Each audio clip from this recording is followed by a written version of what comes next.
So Adam J. Greteman is a curious scholar of education whose work sits, as I learned, at a Chicago-style six-corner intersection. So we're talking three streets crossing: queer theories, teacher education, and LGBTQ plus lives.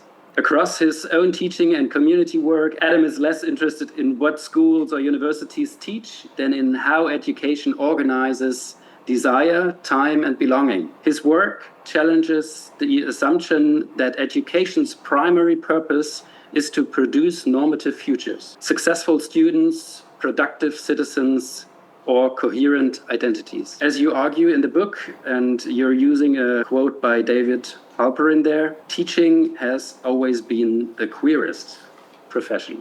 Really nice to hear how other people understand one's work, because it usually illuminates things that you don't see or understand. I don't understand myself since I'm in my work. I think you captured where queers teach this kind of is situated in my own curiosities and really wanting to both think alongside what's known as queer theory in education and the kind of everydayness of schools, where young people and teachers meet day in and day out for however many days a year.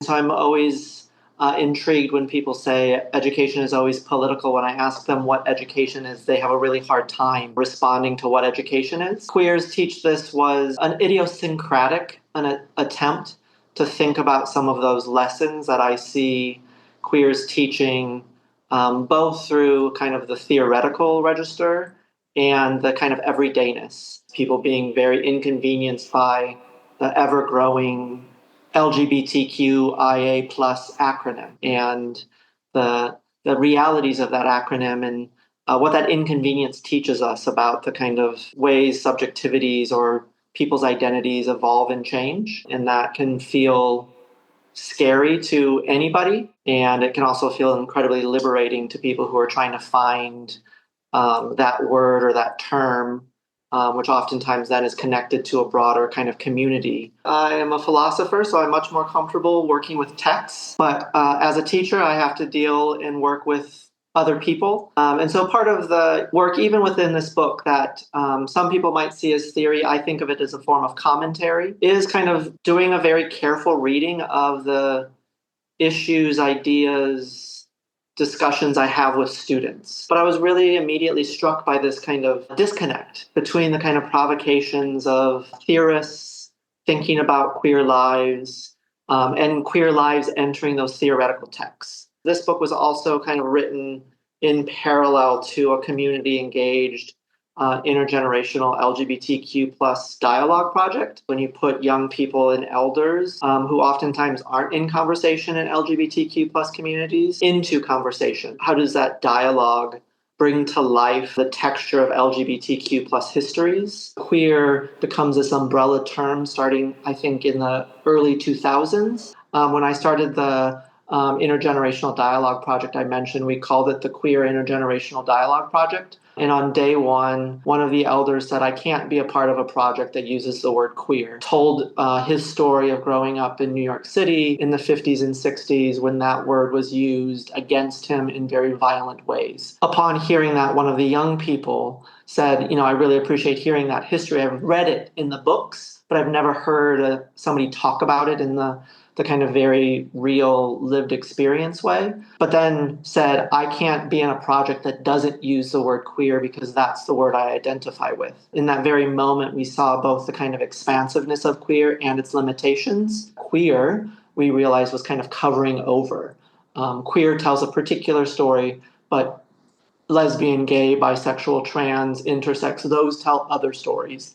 I mean, I think the notion from David Halperin that teaching is the queerest profession, right, both is an acknowledgement of the history of teaching being implicated in scandals, right? So people might be familiar with Socrates and Socrates being put to death for corrupting the youth. And then we can kind of move forward through history and where education becomes this thing that is complicated because it is always already intergenerational. You've got an older person in the form of a teacher bringing young people into the world through words. Early 20th century, one of the great textbooks on the sociology of education, the author noting that homosexuality is like the scourge of education. And then we move to the 1970s, where we see the Save Our Children campaign with Anita Bryant.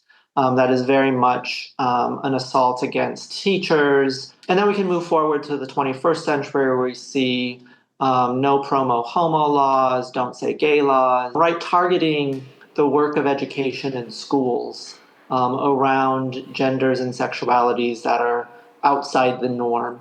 And so teaching is, in a sense, the queerest profession because it is both a conservative process, but what are the things that it conserves as the kind of world becomes more diverse, fragmented, and globalized? When we go back in time, we see this fear of corrupting through education. I just wanted to note that while it may not necessarily read as an accessible book in all the ways, part of the wrestling with any of the book is part of the educational project. Students tell me that they don't understand something they're reading. I'm always just like, well, yeah, that's why you're reading it. If you understood it before you read it, then why would you need to read it? That's called education. But sometimes we get into our own head of like, oh, I should have understood this before I even read it. Which is this kind of paradoxical thing that happens, I think, in education. The title of my book is inspired by a militant pamphlet from 1990 called Queers Read This, I Hate Straights. So this chapter was really an attempt to think about my own discomfort with queers teaching hatred, both in the sense of how queers are taught to hate themselves in a society that doesn't necessarily acknowledge or want their existence, but also how that then hatred becomes projected outwards. Really am interested in this book and in my own kind of practices, really thinking about this work in contexts and communities. So what are the needs? What are the histories around the LGBTQ plus community, however it defines itself? And how does it kind of build capacity and alliances with other organizations in the region, in the area, or kind of tangential to the kind of quote unquote LGBTQ plus community, right? So there's oftentimes alliances between communities in terms of how laws are affecting them. I'm nervous about new opportunities being overshadowed by what has existed in longer ways, right? So not wanting Luckenwalde to, frame itself in relationship to Berlin or Paris or Vienna, because those are different contexts with different resources. What is the capacity and the needs within a context that makes the work possible for those needs? And I think that's where the kind of creativity arises, because the Berlins, the New York Cities, the Viennas, the Sydneys, the Chicagos, right, they get a lot of visibility. It's oftentimes the rural spaces, the regional spaces that are doing really important work that doesn't get lifted up or gets looked down on. Right, I come from a rural town in the middle of America, and I've learned as an adult that similar to Luckenwalde, there is an actual thriving LGBTQ plus community. I think we need more models and examples in spaces that are beyond kind of what we already know. And so Luckenwalde can create new spaces that allow conversations in community to be built that are attentive to its needs, and perhaps contributes to not rural folks not feeling like they have to leave for the big city, right? When I was coming of age, you had to get out of rural spaces and go to the big city. I think that's changing, at least in my understandings in the United States.